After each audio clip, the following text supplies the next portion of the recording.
चलिए तो अब करते हैं chapter number 6 electromagnetic induction. Previous year MCQ यहाँ पे हम कवर कर रहे हैं। तो पहला क्या कहता है question, the direction of induce current in the loop A B C is. यहाँ पे देखो क्या दिया हुआ है, एक कंडक्टर दे रखा है जिसमें से करंट ऐसे जा रहा है और साथ में एक लूप रख दिया है। अब देखो यार, यहाँ पे अगर ये करंट कांस्टेंट होगा तो इसमें कोई भी ईएमएफ जनरेट नहीं होगा। अब या तो ये करंट इंक्रीजिंग होना चाहिए या फिर ये करंट डिक्रीजिंग होना चाहिए। तो आप दोनों के लिए ही ट्राई करोगे, क्योंकि आपको स्टार्टिंग में पता नहीं होगा कि इंक्रीजिंग के हिसाब से है या डिक्रीजिंग के हिसाब से। तो मैंने ये क्वेश्चन करके देख लिया खुद से ही, तो इसलिए हम देखो, अगर करंट को क्या माने, इंक्रीजिंग अगर माने, तो इंक्रीजिंग है तो उसकी वजह से क्या बनेगा यार, फील्ड बनेगा। और फील्ड बनेगा वो कैसा है, चेंजिंग है। और वो जो फील्ड है, वो फील्ड लाइंस है, वो किसके साथ अटैच हो रही हैं, वो लूप के साथ अटैच हो रही है। मतलब लूप के साथ जो फ्लक्स लिंक हो रहा है वो चेंज हो रहा है। इतना तो समझ में आया। अब सबसे पहले देखो, करंट इंक्रीजिंग है तो जो फ्लक्स लिंक हो रहा है वो इंक्रीजिंग ही होगा। सबसे पहले इस लूप के लिए जो फ्लक्स लिंक हो रहा है उसकी डायरेक्शन देखो। अंगूठा अपना करंट की डायरेक्शन में करो, फिंगर्स आपकी तरफ आ रही है, तो यहाँ से ये डॉट है, बाहर की तरफ आ रहा है। तो यहाँ पे फील्ड लाइंस, फ्लक्स जो है वो इंक्रीजिंग है, किसके साथ, लूप के साथ बेटा जी। ठीक है, किसके साथ है, लूप के साथ इंक्रीजिंग है। उसको डिक्रीज करना है, डिक्रीज कैसे करेंगे, आपकी तरफ फ्लक्स आ रहा है तो अंगूठा उसकी अपोजिट करिए और फिंगर को घुमा दो। तो इस तरीके से होगा, तो ये ए बी सी बनेगा। ठीक है, तो along A B C if I increase. अगर आप डिक्रीज के लिए करते हो तो आंसर इनमें से किसी ऑप्शन में मैच नहीं कर रहा है, तो यही कर रहा था इंक्रीजिंग के लिए। क्लियर है। नेक्स्ट देखिएगा, ए स्क्वेयर शेप्ड कोयल है जिसकी साइड है 10 सेंटीमीटर की, कितने नंबर ऑफ टर्न्स है उसमें, 100 नंबर ऑफ टर्न्स है। Is place perpendicular to a magnetic field which is increasing this rate, the induce EMF in the coil is. ये आप लोगों को बताना है। सबसे पहली बात कि भाई ईएमएफ का फॉर्मूला क्या होगा, माइनस डी फाई बाई में डी टी होगा। और फाई को कैसे लिखते हैं, एन बी ए से लिखेंगे। किससे लिखेंगे बेटा जी, एन बी ए से, क्योंकि नंबर ऑफ टर्न्स को भी इंक्लूड करेंगे।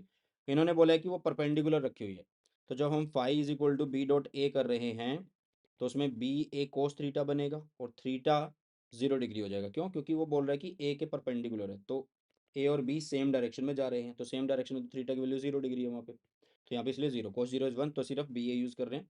और नंबर ऑफ टर्न्स है तो एन बी मल्टीप्लाई कर रहे हैं। अब इसको उठा के हमने यहाँ पे रखा, तो यहाँ पे क्या चीज़ उसने खुद बोली है कि चेंज हो रही है भैया, फील्ड चेंज हो रहा है टाइम के साथ। तो एन कॉन्स्टेंट बाहर आ गया, ए कॉन्स्टेंट बाहर आ गया, फील्ड चेंज हो रहा है। तो सबकी वैल्यू है हमारे पास, एन की वैल्यू भी है 100, ए की वैल्यू भी है, कहाँ दे रखी है, ये दे रखी, साइड्स दे रखी हैं। साइड्स का मतलब है कि 10 × 10 मतलब 100 सेंटीमीटर स्क्वेयर। मीटर बनाना है तो नीचे 10,000 से डिवाइड कर देंगे, नीचे 10,000 से डिवाइड कर देंगे। तो ए की वैल्यू भी पता है, D V by D T की वैल्यू पता है, सिर्फ कैलकुलेट करना है 1 वोल्ट जो है हमारा आंसर आने वाला है। 1 वोल्ट आएगा ना, तो अच्छा ये तो 0.01 है, तो 1 वोल्ट तो ये वाला है। ठीक है, और 2023 में आया और ये भी 2023 में है, ज़्यादा मतलब पुराना क्वेश्चन नहीं है। चलिए नेक्स्ट क्या कहता है क्वेश्चन। नेक्स्ट कहता है कि एक कॉयल है जिसका एरिया दे रखा है 100 सेंटीमीटर स्क्वायर, मतलब ए दे रखा है आप लोगों को 100 सेंटीमीटर स्क्वायर। इसके नीचे हम क्या करेंगे, 10,000 से इसको डिवाइड कर देंगे। ठीक है, तो ये बन जाएगा आप लोगों के पास कितना, 10 - 2 मीटर स्क्वायर बन गया। अब वो बोल रहा है कि is kept at an angle 30 degree with the magnetic field. इसको 30 डिग्री जो है लगाया जाता है, रखा जाता है। ठीक है, ओके, इतनी बात समझ में आई। मतलब थीटा यहाँ पे कितना है, 30 डिग्री है बेटा। उसके बाद बोल रहा है मैग्नेटिक फील्ड की वैल्यू भी दे रहा है उस टाइम पे। मैग्नेटिक फील्ड इनिशियली कितना है, 10 - 1 टेस्ला है। The magnetic field reduce to zero. भाई मैग्नेटिक फील्ड फाइनल कितना हो जाता है, ज़ीरो हो जाता है। कितनी देर में होता है, टाइम भी दे दिया उसने भाई साहब ने, 10⁻⁻⁴ सेकंड में हो जाता है। ये टाइम उसने खुद से दे दिया है। अब बोला है induced EMF in the coil कितना होगा। भाई वही फॉर्मूला कि E is equal to minus D phi by में डी टी होगा।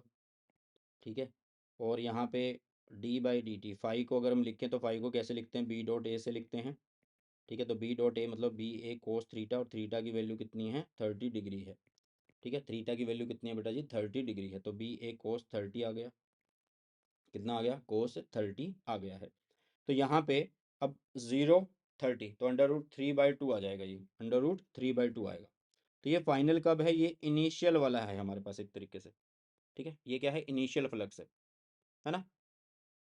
या फिर अभी के लिए सिर्फ इसको इतना ही छोड़ दो तुम, 30 बाद में यूज़ करना, इस 30 को बाद में यूज़ करना।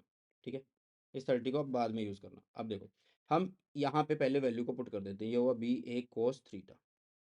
क्या बदल रहा है यार यहाँ पे, फील्ड चेंज हो रहा है, क्योंकि पहले कुछ फील्ड है बाद में जीरो हो रहा है। तो इसका मतलब मैं माइनस ए लिख लूँगा, कोस थीटा को भी बाहर लिख लूँगा, और यहाँ पे डी बी बाई में डी टी कर दूंगा। ठीक है, तो ए आप लोगों के पास है, ये दे रखा भैया। cos थीटा मतलब 30 दे रखा हो जाएगा। अब dB अपॉन dt की बात करें तो जो dB बाई dt है ना, dB बाई dt वो कितना है भाई, फाइनल हो रहा है 0, इनिशियली वो कितना है 10 raised to power कितना -10, टाइम कितना है 10 - 4 सेकेंड, इतना टाइम है भैया। क्लियर है, तो ये dB बाई dt की वैल्यू भी आ गई। ठीक है, dB बाई dt की वैल्यू भी आ गई, cos 30 की वैल्यू हमें पता ही होती है, बाकी चीज़ें हमें पता ही है। तो सब वैल्यू को पुट करो, हमारे पास आंसर आ जाएगा, और आंसर क्या रहने वाला है, आंसर रहने वाला है यार ए। बिल्कुल सिंपल सा है, कुछ भी नहीं है इसमें। नेक्स्ट क्या बोला गया कि current in the primary coil of a pair of coils, current in the primary coil of a pair of coils है, उसमें प्राइमरी के अंदर जो करंट है वो चेंज हो रहा है कहाँ से कहाँ, 7 एम्पियर से 3 एम्पियर में चेंज हो रहा है, और इतनी देर में चेंज हो रहा है, मतलब करंट को चेंज होने की जो दर है वो बता दी, मतलब चेंज किस तरीके से हो रहा है। 7 से 4 जा रहा है, 7 से 4 हो गया है, सॉरी 7 से 3 हो गया है, तो आप लोगों के पास वो कितना आया, 4 एम्पियर आ गया भैया। कितना आ गया, 4 एम्पियर आ गया। कितनी देर में आ रहा है, टाइम भी बता दिया, 0.04 सेकेंड में आ रहा है।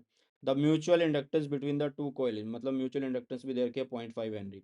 तो आपको induced EMF in the secondary निकालना है। देखो यार, इंड्यूस्ड ईएमएफ के लिए फॉर्मूला वही -d∅/dt होगा।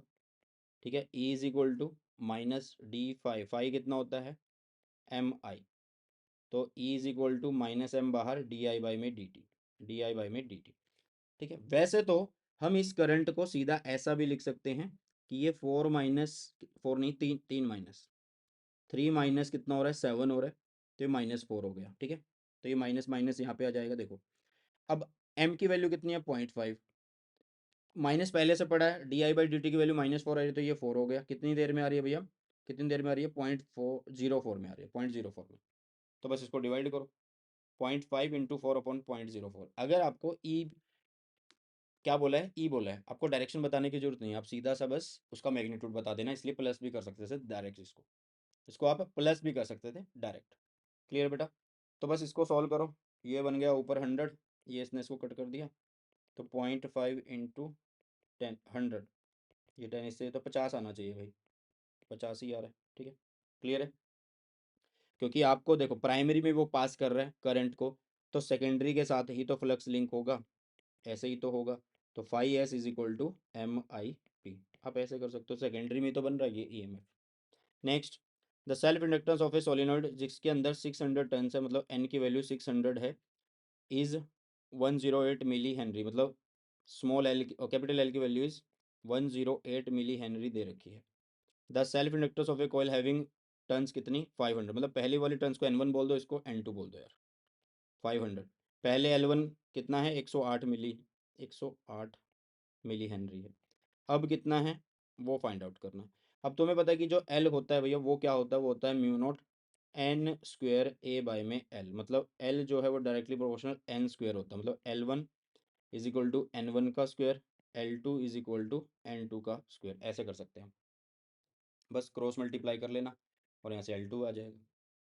ठीक है, L1 कितना है, L1 108 है मिली हेनरी।